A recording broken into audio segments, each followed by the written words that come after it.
Assalamualaikum warahmatullahi wabarakatuh. Selamat datang di channel saya, Rendra TV.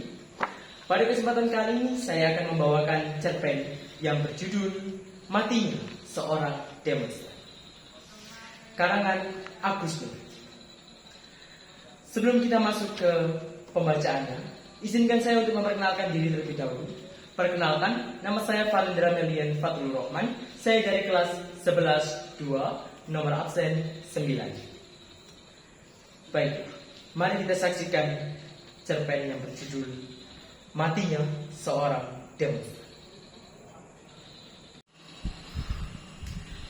Pahlawan hanyalah pecundang yang beruntung. Ratih selalu tak bisa melupakan kata-kata itu setiap kali melewati jalan ini. Telah banyak yang berubah. Tak lagi deretan kios-kios koran, warung gado-gado, dan penjual bensin eceran di pojokan. Bangunan kuno asrama mahasiswa yang dulu berada di sisi kanan telah menjadi ruko bergaya modern. Waktu mengubah gedung-gedung, tapi tidak mampu mengubah kenangannya. Ratih tersenyum membaca nama jalan itu. Ia teringat akan apa yang dikatakan Eka. Banyak orang ingin jadi pahlawan agar namanya dijadikan nama jalan. Mungkin itulah satu-satunya keberuntungan menjadi pahlawan di negara ini. Ada sinisme dalam kata-kata, tapi itulah yang ketika pertama kali bertemu dalam satu diskusi membuatnya suka pada Eka. Dia selalu menarik perhatian dengan pernyataan-pernyataan yang disertai kelakar.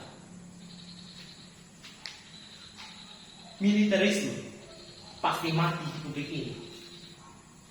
Dan aku adalah orang sipil pertama yang akan menjadi Panglima ABRI. Tak hanya dapat bintang 5, tapi bintang 7. Lumayan, bisa buat obat sakit kepala.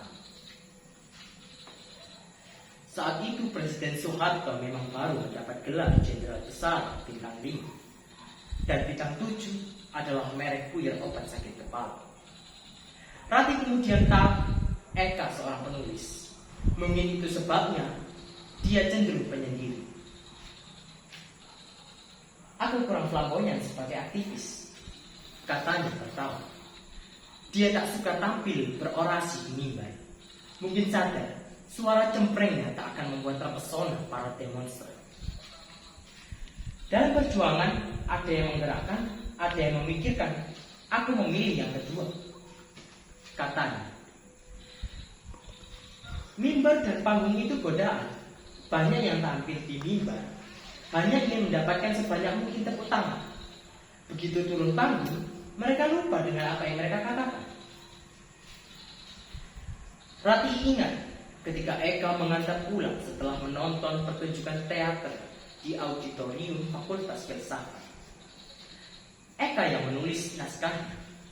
Ratih yakin saat itu Eka mengajaknya nonton karena dia ingin pamer naskah yang dia tulis. Naskah yang menurut Ratih terlalu sok filosofis. Bagaimana seseorang mesti berani meneguk racun untuk membela pemikiran yang diyakini. Penulisnya seperti hanya ingin menunjukkan bahwa ia adalah mahasiswa filsafat yang merasa lebih hebat dari Sokrates yang dipuja. Lakon yang kamu tulis itu membuktikan kamu memandang hidup ini kecil, makanya selalu sinis. Sinis bagaimana? Ya, hampir semua hal yang kamu tanggapi dengan nyinyir. Jangan salah. Eka menatapnya tajam. Kamu harus membedakan antara filsuf dan orang biasa. Kalau orang biasa sinis, akan dianggap nyinyir. Kalau orang filsuf sinis, itu disebut kritis. Gundul muka, Eka tertawa dan memeluk pundak. Entah kenapa saat itu ia tak mencoba mengelak. Laki-laki romantis adalah laki-laki yang bisa membuat perempuan tertawa. Ratih teringat kalimat di sebuah buku. Menikahlah dengan lelaki pertama yang membuatku tertawa. Ia lupa judul bukunya. Yang tak ia lupa ialah ketika Eka datang ke rumahnya pertama kali pada malam Jumat. Tidak membawa bunga, tapi martabak.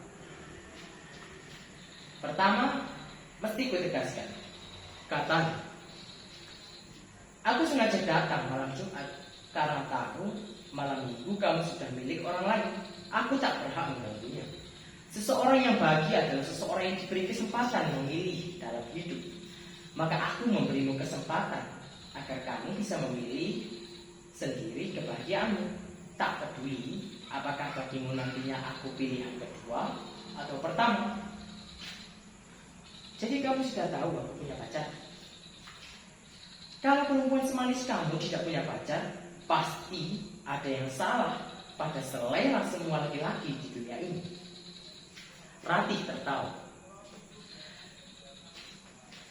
Dan kedua, soal martabak ini, sebagai anak kos, aku mesti yakin bahwa aku tidak membelikanmu sesuatu yang akan sia-sia. Itu sebabnya aku membawakanmu martabak. Kenapa? Karena bila kamu tak suka, aku bisa memakannya sendiri. Ia memang tak suka martabak, hanya mencicip sepotong untuk basa-basi. Selebihnya, Eka yang menghabiskan. Sejak itu, seperti yang selalu diistilahkan Eka, dia menjadi pemilik malam Jumat. Sebab pemilik malam Minggu adalah Munarman, mahasiswa ekonomi sefakultas yang sudah 2 tahun menjadi pacar Ratih. Keduanya kutub yang bertolak belakang. Munarman lebih suka dipanggil Arman, bertubuh tegap, atletis, seseorang yang selalu tak ingin ketinggalan baju-baju yang sedang menjadi model di majalah populer. Eka ringkih dan selalu tampak pucat dengan kaos yang seminggu bisa dipakai terus-menerus. Dia punya argumen jauh lebih berguna menghabiskan waktu untuk membaca buku daripada mencuci baju. Arman selalu mengajaknya ke kafe, diskotik, atau ramai-ramai karaokean dengan kawan-kawan gaul. Bila mengajaknya keluar, Eka membawanya ke acara-acara diskusi, pembacaan puisi, pameran lukisan, atau sampai larut menghabiskan sepoci teh di warung dekat kampus. Seringkali malah hanya jalan kaki, menyusuri jalanan tanpa tujuan. Jalan kaki ini bukan perkara ideologi, kata Eka. Tapi karena aku memang tak punya mobil. Terdengar sinis seperti biasa, seakan ditujukan pada Arman yang memang selalu menyebut Ratih dengan mobil terbarunya.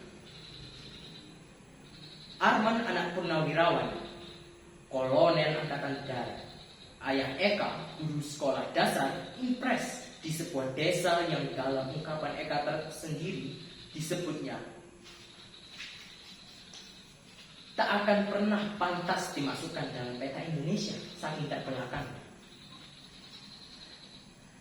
Arman selalu pamer pangkat orang tuanya.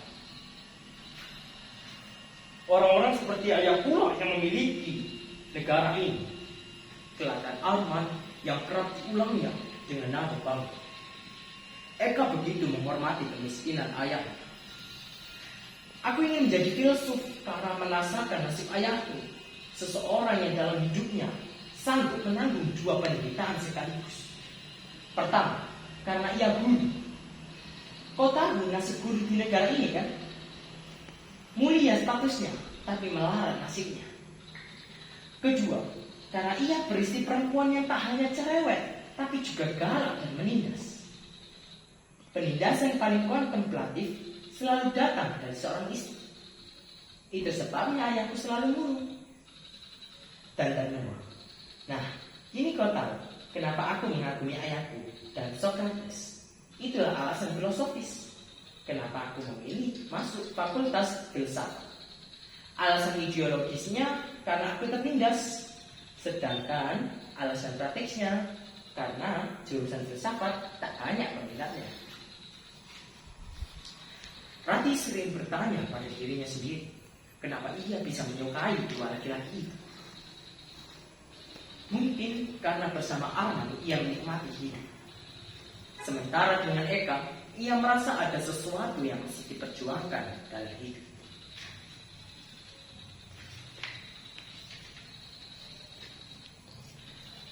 Di bulan-bulan belum demonstrasi menjelang reformasi, ia sering mencemaskan Eka. Aparat semakin keras dan represif menghadapi para mahasiswa yang turun ke jalan menuntut Soeharto mundur. Berkali-kali terjadi bentrokan dan aparat tak hanya menembakkan gas air mata. 5 mahasiswa terluka tertembak peluru karet dalam satu bentrokan di bundaran kampus. Seorang mahasiswa yang sedang memotret dihajar puluhan aparat. Tubuhnya yang sudah terkapar terus ditendang. Kameranya diinjak-injak. Tubuh mahasiswa yang sudah berdarah-darah itu diseret lebih dari 100 meter di aspal yang panas, sambil terus ditendangi dan dipukuli dengan bantuan. Sementara usai demonstrasi menutup jalan pertigaan depan kampus IAIN Sunan Kalijaga, 8 kawan mahasiswa dicikuk aparat. Kabarnya mereka disekap di Kodim. Beberapa aktivis segera berkumpul di rumah kontrakan di Gang Rode yang sering dijadikan tempat pertemuan. Rapat gelap. Istilah mereka dalam suasana penuh kecurigaan. Beberapa orang dianggap sebagai intel militer yang disusupkan. Eka mengajaknya ke pertemuan itu. Daula, Atta, Tori, Maria, Seno, Budirman, Semendawai, Afnan, Damai, Leila, Rizal, Rafzen, dan beberapa yang hadir tak bisa menyembunyikan ketegangannya. Bicara dengan nada tinggi, membentak, dan saling bergigit. Secepatnya kita harus melakukan lobby untuk membebaskan kawan-kawan kita. Biar intel militer kayak kamu yang urus. Seseorang mengebrak meja. Rati tak melihat jelas siapa. Ia agak sembunyi di belakang Eka. Ada yang sudah dapat kabar keadaan mereka? Tenang, kata Eka. Penjara akan membuktikan tangguh tidaknya mereka. Lagi pula, penjara justru meningkatkan martabat para pembangkang. Penjara. Sering Ratih merasa ngeri setiap membayangkan pada akhirnya Eka akan mengalami. Sanggupkah tubuh Eka yang kurus menahan siksaan disetrum? Dibaringkan di atas balok es semalaman, dijepit jempolnya dengan tang atau digampar dengan popor senapan. Eka memeluknya ketika Ratih mengungkapkan kecemasannya. Malam itu pertama kali Ratih menginap di kamar kos Eka. Kekuatan manusia bukan pada tubuhnya, tapi jiwa, kata Eka. Kau sudah baca novel Jalan Tak Ada Ujung, Mokhtar Lubis. Pada akhirnya, bukan hasil yang mudah, bersemangat dan tapak kuat yang mampu bertahan oleh siksaan, tapi guru Isa yang tua, kelihatan lemah dan impoten. Malam itu, Ratih merasakan badan Eka hangat dan gemetar. Eka tak bisa menyembunyikan kegugupan ketika mulai menciuminya. Ratih tahu, itu bukan kegugupan lelaki yang baru tidur pertama kali dengan perempuan. Demonstrasi nyaris terjadi setiap hari.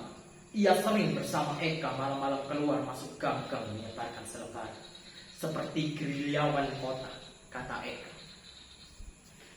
Sementara Arman mulai terang-terangan menunjukkan ketidaksukaannya. Jangan kira aku tak tahu hubungannya dengan Eka, katanya. Persetan dengan politik, tapi pada akhirnya aku yakin kamu akan memilih aku. Terlalu beresiko kamu hidup dengan Eka. Pertama, kamu akan menderita. Kedua, kamu cepat jadi janda. Eka pasti mati, diculik, atau diracun. Karena begitulah nasib aktivis. Bila Ratih semakin cemas, itu bukan karena ucapan Arman, tapi rasanya memang ada yang tak akan pernah mungkin mampu ditangguhkan bila ia terus dekat Eka. Ibu pun sudah mulai tak suka setiap kali Eka datang ke rumah.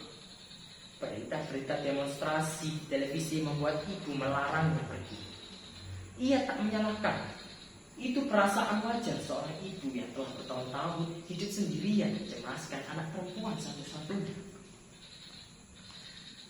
Ratih sedang makan malam dengan ibunya ketika bentrokan antara mahasiswa dan aparat di jalan tak jauh dari rumah terus berlangsung hingga selepas raya. Hingga selepas Isya, mahasiswa yang berdemonstrasi sejak malam terus bertahan menutup jalan hingga malam. Semakin malam, semakin banyak warga yang ikut bergabung. Aparat membubarkan paksa dengan menembakkan gas-gas air mata. Truk-truk yang mengangkut pasukan terus-menerus menderu melintas. Suaranya terdengar dari rumah Ratih. Serentetan suara senapan dan ledakan sesekali menggelegar. Suasana mencekam bahkan terasa hingga ke dalam rumah. Beberapa demonstran beberapa kali terlihat berlarian masuk ke dalam gang samping. Aparat menggedor-gedor pintu, mencari mahasiswa yang sembunyi di dalam rumah penduduk. Saat itulah Ratih mendengar pintu diketuk. Ibu terlihat pucat. Hati-hati ia mengintip dari celah gorden. Ternyata Arman. Dia buru-buru masuk dengan gugup. Dia bercerita kalau dirinya terjebak di tengah-tengah kerusuhan ketika menuju kemari. Di jalan ada 2 panser yang memblokade jalan. Mobilnya digebrak-gebrak dan diancam hendak dibakar. Mobil ia tinggalkan dan segera berlari menyelamatkan diri. Ibu memerintah segelas air putih. Tangan Arman gemetar memegang gelas. Baru tengah malam bentrokan berhenti. Karena merasa sudah aman, Arman pamit pada ibu untuk melihat mobilnya sekalian mau beli rokok. Ada 2 hal yang tak gampang diduga, nasib dan politik. Esok siangnya Ratih mendengar kabar yang tak pernah dibayangkan. Arman mati tertembak peluru nyasar. Ketika bentrokan kembali memanas di jalan itu dan aparat dengan serampangan menembakkan tembakan, Ratih juga tak lagi bertemu Eka setelah bentrokan yang terus berlangsung hingga subuh itu. Tak ada yang tahu kemana Eka.